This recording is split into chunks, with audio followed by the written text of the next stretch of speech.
The second part of the Under the Sea Mind Map series requires learners to think at a higher cognitive level. And the first one that we're going to look at is the Starfish Babies Mind Map. And this mind map is designed to guide learners to identify the different parts of a whole.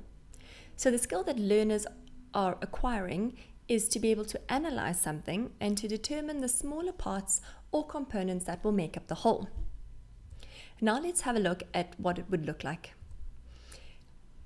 As you can see, there is a main starfish in the middle, and this is where the key word or topic is placed. This is the whole.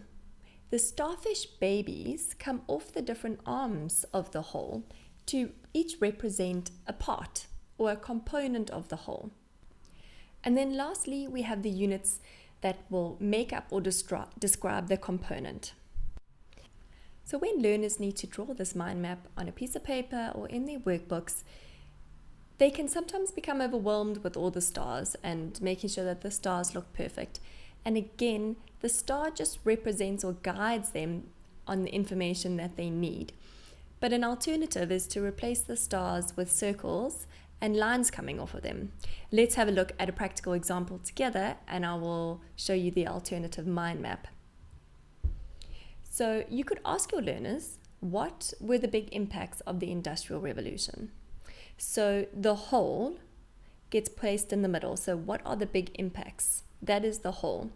And now learners need to unpack the whole into its different parts, such as there were technological impacts, and there were social impacts, and there were impacts on transportation as well. Learners might think of other areas that were impacted by the Industrial Revolution, and that's okay, they can add it on. Now, each part or component, so let's take a look at social. The social component has different arms coming off of it with more detailed information.